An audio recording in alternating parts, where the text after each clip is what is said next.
लगा दे, Apple side सिक्का, Apple का सिक्का लगा दे तो इमीडिएटली आपको रिजल्ट मिलेगा।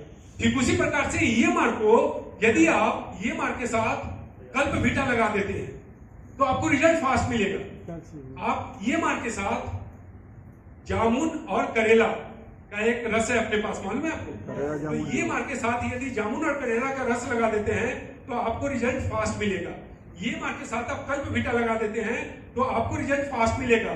और मैं एक चीज और आपको बताता हूं कि कुछ लोग कहते हैं कि साहब कल्प बीटा का रेट बहुत ज्यादा है, कुछ लोगों ने मुझे कहा है, तो हमने सर से निवेदन किया है, सुदेश सर से, क्योंकि हम सब लोगों का निवेदन कहां पे जाता है?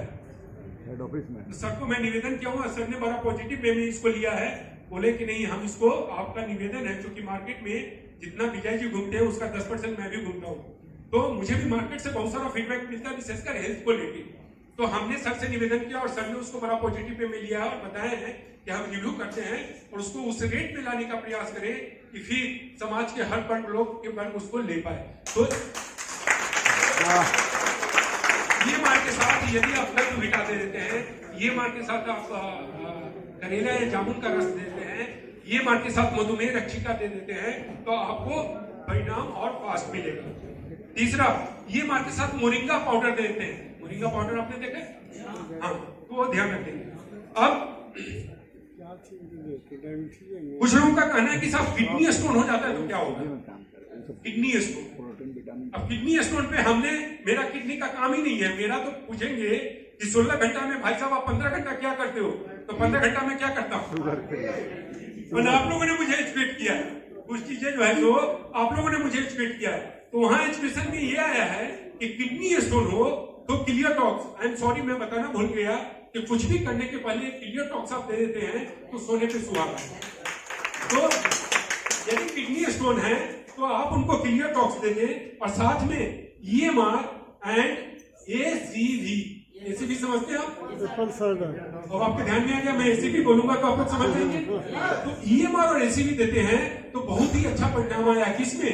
किडनी स्टोन का। हालांकि सर बता रहे थे कि किडनी स्टोन का हमारा रिसर्च चल रहा है और उसके लिए डेडिकेटेड प्रोडक्ट आ रहा है, पर जब तक डेडिकेटेड प्रोडक्ट नहीं आता है और आपको कोई पेशेंट मिल जाता है तो वहां पे क्लियर टॉक्स, उसके बाद आप क्या देंगे? EMR प्लस ACV देंगे तो वहां पे रिजल्ट अच्छा है। दूसरा, सोराइसिस, आपने नाम सुना है? सोराइसिस का अभी तक हमारे पास कोई स्पेसिफिक प्रोडक्ट नहीं है, तो वहां पे अगेन हमको लोगों ने एजुकेट किया है, वो ये एजुकेशन में आया निकल के कि सबसे पहले तो क्लियर टॉक्स, सोराइसिस में सबसे पहले क्या देंगे? Clear talks. उसके बाद उनको EMR और एलोवेरा का जूस पिलाएंगे, EMR और एलोवेरा साथ में 50% EMR का जूस और 50% एलोवेरा का जूस दोनों को आपस में मिला के एक अलग से बोतल बना लेंगे, और उसका उनको लगाना है। बहुत ही अच्छा रिजल्ट आया, जैसा कि लोगों ने बताया है, इसका रिजल्ट बहुत अच्छा आपके ध्यान में है। सबसे पहले clear talks, EMR plus ACV देना है, सॉरी EMR प्लस एलोवेरा देना है, और EMR एलोवेरा का 50% मिला के और उसको लगाने के पहले अच्छा से उसको सेक करेंगे और उसको लगाएंगे तो 15 दिन में आपको अच्छे परिणाम आएंगे। अच्छा, कुछ लोग कहते हैं कि साहब, कुछ लोगों का कहना है कि साहब EMR दिया और ब्लड शुगर बढ़ गया, EMR दिया और ब्लड शुगर बढ़ गया। हमारे कुलभूषण शर्मा जी हैं, पिछले दिनों मुझे कितना बड़ा पाती लिखते थे, पाती समझते हैं आप लोग? मुझे पाती लिखते थे कि साहब उनका तो शुगर लेवल बढ़ गया, वो तो बहुत नाराज है मेरे ऊपर। कोई सज्जन है, अब नाराज होगा कि नहीं होगा? हम बोलते हैं कि डायबिटीज फ्री होना, तो डायबिटीज फ्री तो जाने तो यार, शुगर लेवल बढ़ गया तो नाराज होगा कि नहीं होगा? पर आप लोग समझे, EMR डे 1 से काम नहीं करता, क्योंकि वो दवा तो है नहीं। यदि दवा रहता तो मेरा शुगर लेवल मैं लेता हूं तो मेरा शुगर लेवल नीचे चला जाना चाहिए था कि नहीं चला जाना चाहिए? तो वो दवा नहीं है, उसके काम करने के लिए टाइम चाहिए, और इस बीच में आपके बॉडी में शुगर डिपॉजिट होते रहे हैं, और आपने जिस दिन टेस्ट कराया उस दिन टेस्ट कराया तो शुगर लेवल बढ़ा दिखेगा कि नहीं दिखेगा? तो ये कारण होता है। लेकिन हम लोग क्या करते हैं, डायरेक्ट EMR पे जंप हो जाते हैं।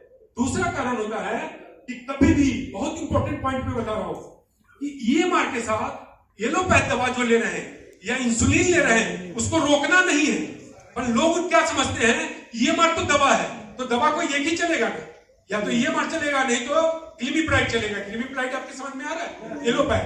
तो लोग क्या करते हैं कि अपना एलोपैथ दवा बंद कर देते हैं, जबकि ईएमआर के काम करने में तो 15 से 25 दिन के बाद तो ये आंख खोलता है। जब आप शरीर में डालेंगे तो 15 से 20 दिन के बाद तो ये आंख खोलेगा कि हमको काम क्या करना है जी, तब इसको बताया जाए कि तुमको जो है सो बीटा सेल को रीजनरेट करना है। तो रिजल्ट कब देगा? 15 दिन के बाद तो रिजल्ट देगा। और 10 दिन में हम लोग क्या करते हैं, साहब शुगर लेवल तो बढ़ गया। तो हमें ध्यान में रखना है कि शुरू में एलोपैथ दवा बंद नहीं करना है। शुगर लेवल बढ़ने का पहला कारण हुआ कि पहले से शुगर डिपॉजिट होता है, वो कारण है। दूसरा, एलोपैथ दवा बंद कर देना। तीसरा कारण होता है कि यदि आप मीठा कुछ खा लेंगे, जैसे अभी मुझे भुवनेश्वर से फोन आया कि साहब मैं बड़ा, जैसा आपने बताया था, हेल्दी लाइफ में जी रहा था, पर अभी मैं नवरात्रा के बाद से शुगर माप रहा हूं तो मेरा शुगर लेवल 170 है। 170 बहुत ज्यादा घबराने वाली बात नहीं है। तो हमने एक ही चीज उनसे सवाल किया कि भाई साहब आप भुवनेश्वर से फोन कर रहे हो, पश्चिम बंगाल और भुवनेश्वर उड़ीसा में सबसे ज्यादा धूमधाम से दुर्गा पूजा की जाती है कि नहीं की जाती है? तो 9 दिन में आपको जो मिठाई के रूप में प्रसाद मिलता था, आप में जिगर था प्रसाद को ना बोलने का? बोले नहीं सर, वो ना नहीं बोलता था, वो तो पूरा मिठाई लेके खा जाता था। तो जब पूरा मिठाई लेके खाएंगे तो शुगर ब्लड में बढ़ेगा कि नहीं बढ़ेगा? तो हमें 1 सप्ताह 10 दिन का टाइम देना चाहिए कि नहीं देना चाहिए? तो मैंने उनको समझाया। तो जब मेरा कहना है कि जब आप खाने में शुगर किसी कारण से लेंगे तो ब्लड में दिखेगा कि नहीं दिखेगा? लेकिन एक दूसरा कारण है जिसके कारण भी ब्लड दिखता है, वो है कि रात में आपने कुछ ऐसा खाना खा लिया जो अपच हो गया हो। यदि खाना बचेगा भी नहीं और आपको मालूम नहीं है और दूसरे दिन शुगर लेवल मापने जाएंगे,